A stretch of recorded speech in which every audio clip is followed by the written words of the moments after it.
成分呢？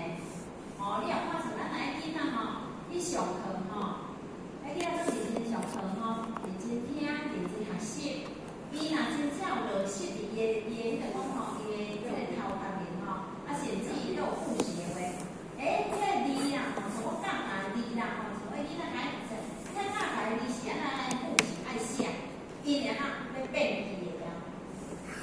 无啥老师爱讲吼，你着爱写几遍，你着爱安怎，你爱复习，伊然后你复习，你写，你着印象，这个字到尾来变你的。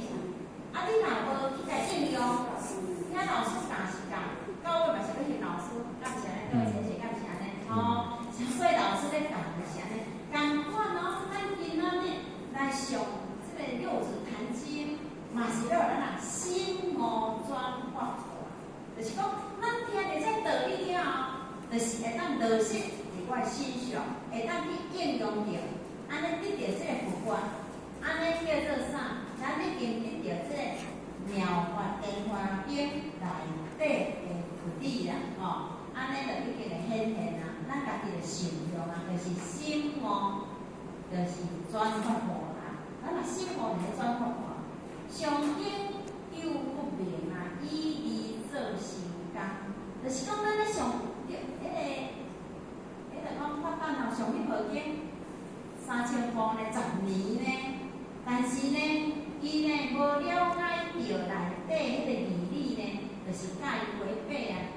违背啊，咱就讲吼，咱像是怪修人啊，违背啊，所以讲上经有不明，依做成功，那种背道啦，因为你无了解啦，就是来讲，你就是无了解啦，那下面佫讲无念念即净，就是讲咱呢无念就是讲咱迄个。正念，无起心动念，迄个念头就是正念。咱若有起心动念，就是邪念所以咱在日常当中呢，时时刻刻拢爱安怎？无念啊，无念叫做无念念即净，就是讲咱迄个念头上好是拢清净啊，无念叫做清净念啦，无迄个邪思邪念啦，无迄个啦。所以讲无念就是清净念啦。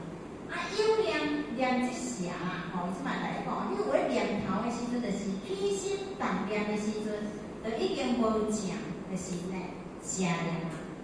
就是咱时时刻刻来当保持着无念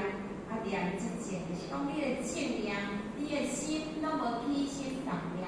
但是你若有起心动念，就是已经。